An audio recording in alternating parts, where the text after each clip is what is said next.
So right now we just started working on the bonus level sections of Real Tiny, and we're finishing up Banded Aquarium. There's various other systems things that are being worked on in the background as well, but the bonus levels are a majority of the art team's focus. At least that's what I'm most familiar with. Which is they're basically these levels that are hidden within the bigger levels that you can eventually unlock, and then you can explore to get rare new fish. If it solves no problems, then it shouldn't be on here. Okay. All right. Draw like a symbol. For each one we talk about, I'll just change the bullet point to be a symbol. Draw it down there when we talk about it. So for aquarium, I guess let's talk about, does it solve not enough to do?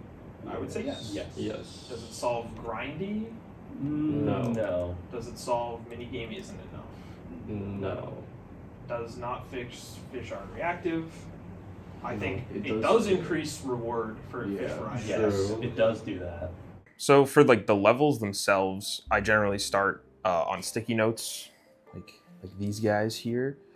I draw basically a couple thumbnails of what the level is going to look like. So like very like rough, big shapes, what I want where, and then like kind of like little annotations about like what each prop would be, stuff like that.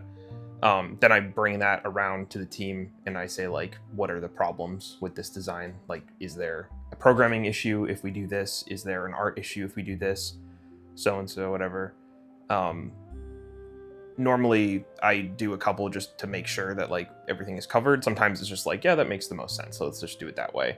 And then we move into white boxing, which white boxing takes place in the actual game engine, and that's where we use white boxes, untextured boxes inside of the engine to construct out of very primitive shapes. And so I'll do that. I'll do like a very rough pass of like a terrain sculpt as well. And then I show that to the terrain sculpting artist, Ben, and make sure everything is gonna like line up and be cool.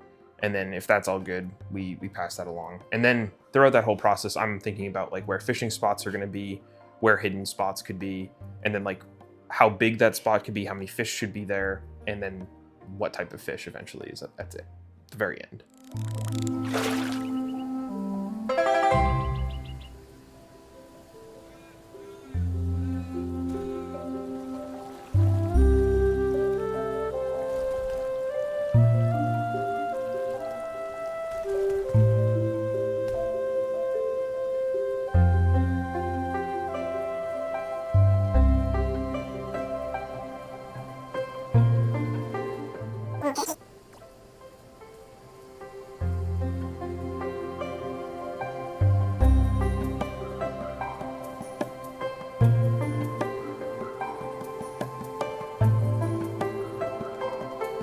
When you throw it in, like when all the fish react, like the initial like, oh, is this fish interested?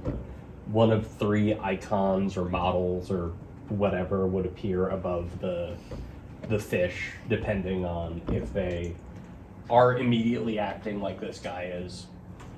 If they have like low to no, like low interest to like a certain point like overall in that lore, or the question mark if they're like they could but they're like not hungry or something, like they could be interested in it but maybe not. I've had a similar thought before, but I kind of am worried about icons used like that. I do definitely think that the fishing clutter, if that's already a problem, that is not going to help.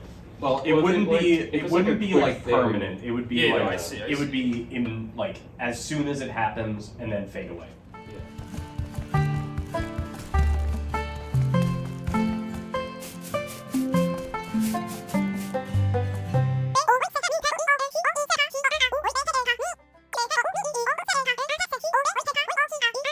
Well, for the characters, we have a great character concept artist who does concepts for them. We, as a team, did a lot of discussion about what the personalities of the characters would be. So we set up like a sheet where everybody could go dump in like basically like very surface level versions of like a character. So it could be like you know, a master angler who's like an old guy that like once was really good at fishing but now has to retire for some reason, stuff like that. It's just like I sort of like story upper level ideas about different characters.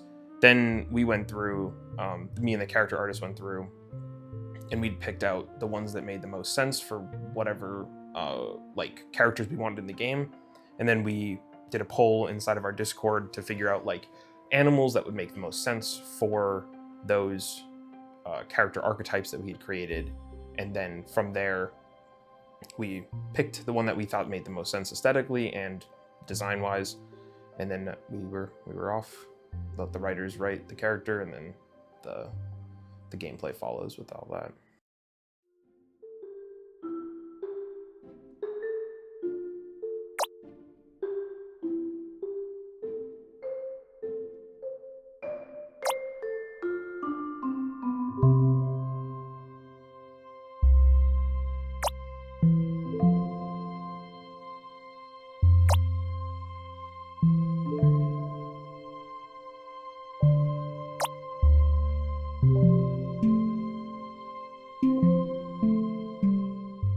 I think a lot about what I want to feel at a level. I think when I was coming up with like the different themes for what each of the levels would be, I always immediately am thinking about like what fantasy are we promising to the player, and then like what can we do to deliver that to the player. So in the first section of the river, you know, it's like Greenhorn Gully, Critters Creek. It's very like forested, reclaimed objects, stuff like that.